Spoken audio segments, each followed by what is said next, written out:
गया शहर का minority college Mirza Ghalib college in दिनों सुर्खियों में बना हुआ है। मामला हाल के दिनों में की गई बहाली में बेटे भाई भतीजावाद और पैसे लेकर बहाल करने का आरोप सहित कॉलेज में घोर अनियमितताओं को लेकर है। गौरतलब है कि हाल के दिनों में गालिब कॉलेज में हुई बहाली में राज्यपाल को पत्र लिखकर कॉलेज में बहाली को लेकर शिकायत की गई थी, जिसमें बताया गया था कि कॉलेज के पूर्व प्रोफेसर इंचार्ज हफीज खां के बेटे और वर्तमान प्रोफेसर इंचार्ज के भतीजे को बहाल कर दिया जाएगा। और हुआ भी ऐसा भी। जीबी के द्वारा इन नामों सहित कई अन्य लोगों को बहाल कर दिया गया, जिसको लेकर सिविल सोसाइटी द्वारा गया शहर के गणमान्य लोगों की बैठक की गई। गालिब कॉलेज में हो रही अनियमितताओं पर सभी ने कहा कि कॉलेज प्राइवेट प्रॉपर्टी नहीं, कॉलेज गया शहर का और हो रही अनियमितताएं और बहाली में भाई भतीजावाद को बर्दाश्त नहीं किया जाएगा।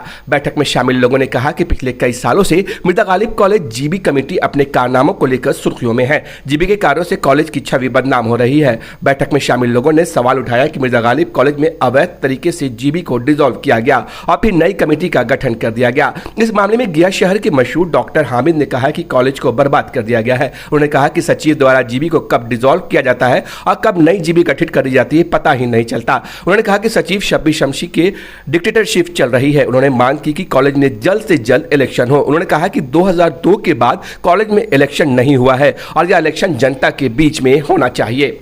सबसे बड़ी चीज़ है कि बहाली तो सेकेंडरी मैटर है।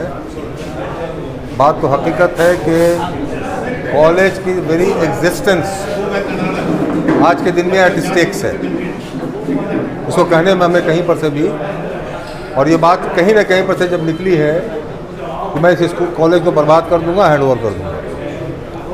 The present convener of the ad hoc body और शायद अंदर अंदर वो सेक्रेटरी भी हो गए हैं। कब काउंसिल की मीटिंग हो जाती है, कब जीबी इलेक्ट हो जाता है, कब जीबी डिसॉल्व कर जाती है, ये इतना ज़्यादा कहिए कि मुअम्मा बन चुका है। और इसकी एक्शंस इस तरह से होती हैं कि भाई अगर किसी को किसी ने अपॉइंट किया, एडहॉक ही अपॉइंटमेंट किया, तो आप उसको अगर आप डिसमिस कर रहे हैं, डिस्चार्ज कर रहे हैं, शुड गिव द रीज़न। यही रीज़न आप दे देते कि चूँकि 12वीं तक का +2 का ख़त्म हो गया है सारे डिग्री कॉलेजेस से, ये तो सिर्फ मिर्जा गालिब कॉलेज के लिए नहीं हुआ है। All degree colleges of the state ने क्लास 12, 10, 11, 12 को ख़त्म कर दिया है। Degree college will be only degree and beyond, जो उत्तर प्रदेश में बहुत पहले से था। अब मांग क्या है? कॉलेज के तहत मांग कुछ नहीं है। सबसे बड़ी चीज़ है कि हकीकत है कि इलेक्शंस हो, जो 2000 में बात हो रही है, 2002 की बात हो रही है, ये 2024 में बाज़ाब्ता इलेक्शंस हो। whoever the councillors are after verifying their credentials, elections हो, ओपन इलेक्शन हो। वहीं जेडीयू नेता और समाजसेवी इकबाल हुसैन ने कहा कि मिर्जा गालिब कॉलेज का एक वक्त में जो नाम था अब वो नाम नहीं रहा। उन्होंने कहा कि कॉलेज को जैसा चलना चाहिए वैसा नहीं चल रहा है। उन्होंने बहाली पर सवाल उठाते हुए कहा कि अखबार में विज्ञापन दिया गया था कि उर्दू के जानकारों की बहाली में प्राथमिकता दी जाएगी, जबकि ऐसा नहीं हुआ। इंटरव्यू पर उन्होंने सवाल उठाया और कहा कि कॉलेज में भाई भतीजावाद के तहत बहाली की गई और हाल के दिनों में पूर्व प्रोफेसर इंचार्ज हफीज खां कॉलेज के सेक्रेटरी के साथ जुड़ जाते हैं और उनके बेटे की बहाली कर दी जाती है। साथ ही साथ अन्य लोगों की बहाली की गई। उन्होंने कहा कि इंटरव्यू पैनल पर भी कई सवाल उठ रहे हैं। कॉलेज की मौजूदा जो भी एडहॉक कमेटी है उससे बात करेगी, अपने ग्रीवांसेस को रखेगी, उनसे जवाब तलब करेगी। अगर जवाब सेटिस्फैक्ट्री है अच्छी बात है, अगर नहीं है तो आगे का जो भी इसका प्रोविजन होगा उस पर काम किया जाएगा। पैसे लेकर बहाली करने का आरोप लगता है। देखिए सर, मैं अपनी बात ज़ाती तौर पर बता दूं कि पैसे लेकर बहाली हुआ नहीं हुआ, हमारे पास अनलेस अनटिल किसी के लिए एविडेंस नहीं होगा हम बात नहीं करेंगे। एविडेंस होगा मैं सबसे पहले मुखर होकर बात करूँगा। चर्चाएं बहुत होती हैं सर, एविडेंस बेस्ड अगर कोई चर्चा हो तो मैं मानूंगा। अगर हुई है, ऐसा अगर हुआ है आपके माध्यम से मुझे पता चल रहा है, तो I am a first person जो कंडेम करने जा रहा है।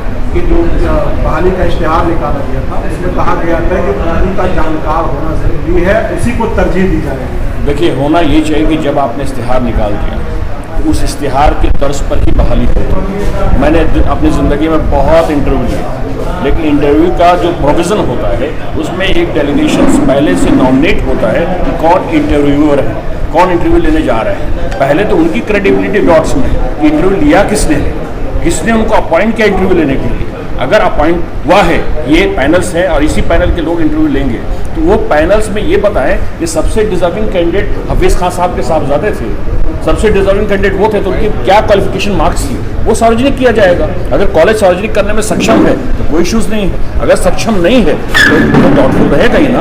आवाम तो डाउटफुल रखेगी नहीं कि अचानक हफीज खान जुड़ते हैं एडहॉक कमेटी में, उनके साहबजादे का हो जाता है और ऐसे कई लोगों का हो जाता है, तो मामला तो क्वेश्चनेबल है ना भाई। जो गरीब बच्चे जो डिजर्विंग है उनका नहीं होता है, और जो वैसे लोग हैं जिनका अभी अटैचमेंट हुआ एडहॉक कमेटी में और उनके बच्चे का हो जाता है, तो क्वेश्चन तो बनेगा। डाउट तो आप क्रिएट कर रहे हैं, आप कहते हैं कि हमने इश्तिहार दे दिया, काम खत्म हो गया। आपने पैनल का डिक्लेरेशन किया क्या? आपने पैनल का डिक्लेरेशन नहीं किया। आपने कहा कि डिजर्विंग कैंडिडेट जो है उनका मापदंड ये है, ये पैरामीटर्स है, इस पैरामीटर पे इनको इतने मार्क्स मिले हैं, इस पर सिलेक्शन उनका हुआ है क्या? नहीं हुआ।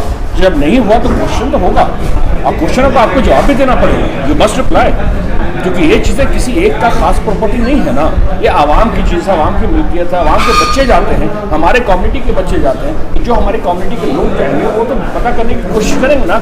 वहीं इस मौके पर कांग्रेस नेता उमर खान ने कहा कि मिर्जा गालिब कॉलेज में कुछ दिनों से सोशल मीडिया में सुर्खियों पे है, बहाली को लेकर सवाल उठ रहे हैं। उन्होंने कहा कि हम शहरवासी का यह कर्तव्य है कि कॉलेज की बेहतरी के लिए काम किया जाए और कॉलेज किसी की प्राइवेट प्रॉपर्टी नहीं। उमर ने कहा कि प्रिंसिपल समदानी के बाद कोई भी प्रिंसिपल पद पर नहीं बना, जो भी आए वो प्रोफेसर इंचार्ज के पद पर आए और कुछ महीनों के बाद उन्हें जीबी के द्वारा पद से हटा दिया जाता है। उमर खान ने सवाल उठाया कि अजीज मनीनी के द्वारा 2021 में ये आरोप लगाया गया था कि मौजूदा सचिव शब्बीर शमशी काउंसलर नहीं है, उन्हें पद से हटा दिया जाए, जबकि जो व्यक्ति काउंसलर नहीं हो सकता वो सचिव कैसे हो गया। उन्होंने कहा कि लोगों को अब पूरी कमेटी पर शंका हो रही है।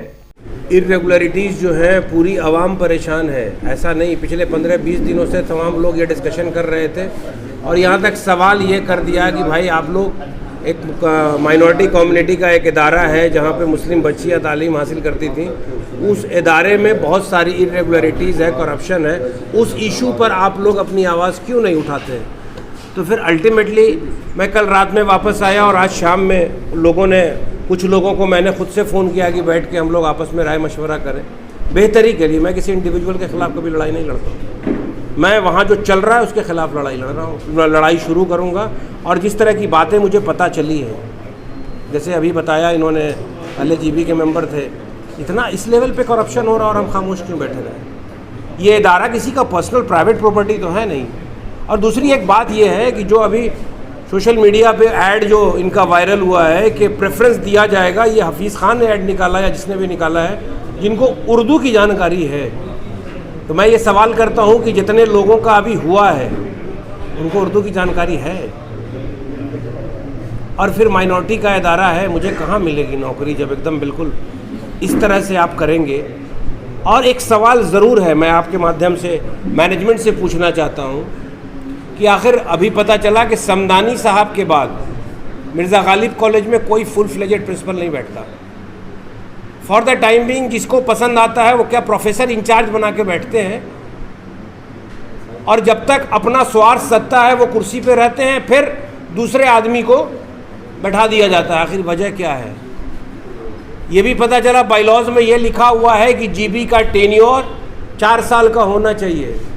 तो क्या वजह है जो हमेशा, और सबसे बड़ी विडम्बना ये है पत्रकार महोदय, मुझे नहीं पता है कि कौन से पद पे हैं माननीय अजीज़ मुनेरी साहब, अभी जो मुझे उनके बारे में मिला है लिख के कि उन्होंने पटना हाई कोर्ट में रिट फाइल किया था और तमाम पदाधिकारियों से रिक्वेस्ट किया था, और कंक्लूजन में ये लिखा हुआ है कि जो अभी वर्तमान सेक्रेटरी हैं शब्बीर आरफीन शमशी साहब, कमेटी ने जांच करके ये बताया है कि वो काउंसलर नहीं है, तो फिर सेक्रेटरी कैसे हो गए?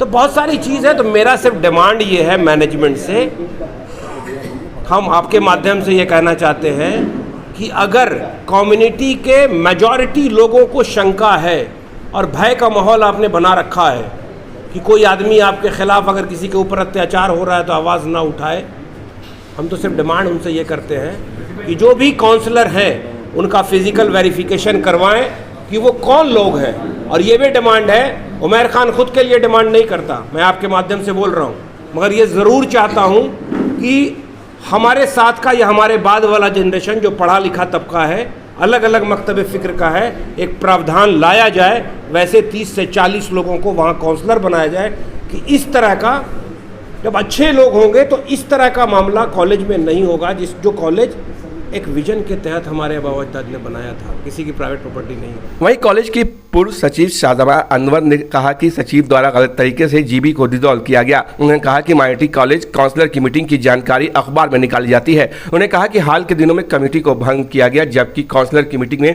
प्रोफेसर इंचार्ज का होना बहुत ही जरूरी होता है। लेकिन जिस दिन कमेटी को भंग किया गया उस समय प्रोफेसर इंचार्ज हाई कोर्ट में ड्यूटी लीव के दौरान पटना में थे, तो ऐसे में कैसे बिना उनकी मौजूदगी के कमेटी को भंग कर दिया गया।